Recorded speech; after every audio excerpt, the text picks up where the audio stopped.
نسبت رسول صلی اللہ علیہ وسلم کو بڑھانے کے لیے،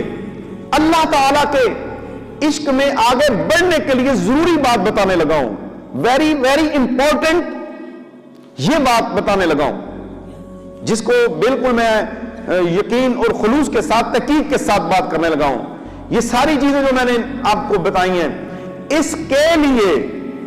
اہل سنت و جماعت کے مطابق عقیدہ کا درست ہونا ضروری ہے۔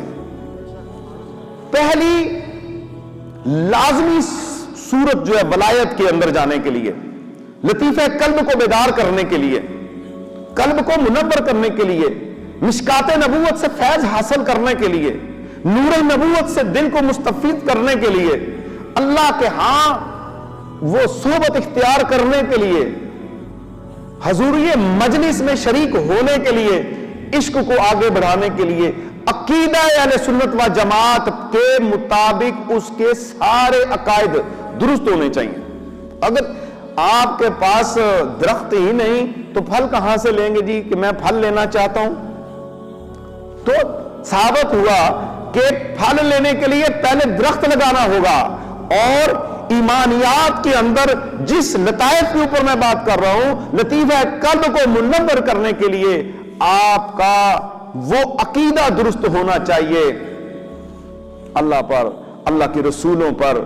اللہ کی کتابوں پر، اللہ کے فرشتوں پر، یوم آخرت پر، ایمان بالغیب پر، اللہ کہ وہ عطا کردہ علم جو اللہ نے رسولوں کو عطا کیا، اور اللہ نے اپنے رسولوں اور نبیوں کے لیے جس کو امام مقرر کیا، خاتم النبیین صلی اللہ تعالی وسلم کو جو علم دیا، جو معجزات دیے، جو تصرفات دیے، اس کے اوپر کامل یقین، کامل عقیدہ، اس کے اوپر رہنا